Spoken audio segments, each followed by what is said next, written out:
Здравствуйте! В эфире программа «Энергетика Якутии», отраслевые новости, и я ее ведущая Татьяна Каракулова. Чтобы обеспечить коллективы электростанций средствами индивидуальной защиты, привлекли сотрудниц швейного цеха «Саха-Энерго». Каждый день они изготавливают около сотни тканевых масок. На электростанциях Якутии введен режим повышенной готовности. На Якутской ГРЭС внутрь доступ есть только для оперативного персонала, от которого зависит производство электроэнергии. Якутская «Энерго» приобрело для ожогового отделения Республиканской больницы номер 2 современный наркозно-дыхательный аппарат.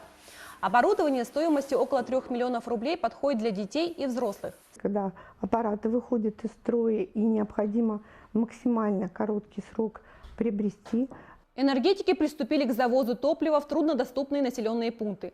Самые большие объемы у предприятия «Саха-Энерго». Им предстоит завести 24 тысячи тонн дизельного топлива, столько же каменного угля и 700 тонн дизельных масел. В котельной поселка Хатыстыр на юге Якутии разгар рабочего дня. Каждые полчаса кочегар подбрасывает уголь в топки. Новые агрегаты, установленные осенью, исправно подают тепло. Заменили 3 котла, заменили насосную, автоматику.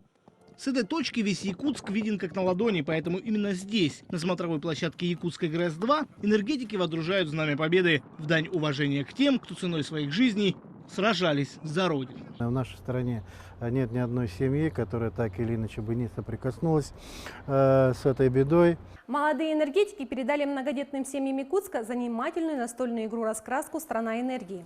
Она посвящена детской энергобезопасности.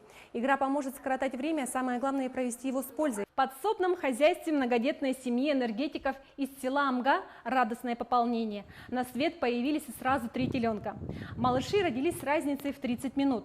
Глава семьи Слепцовых Иннокентий работает электромонтером в Амгинском РЭС. Это была программа «Энергетика Якутии».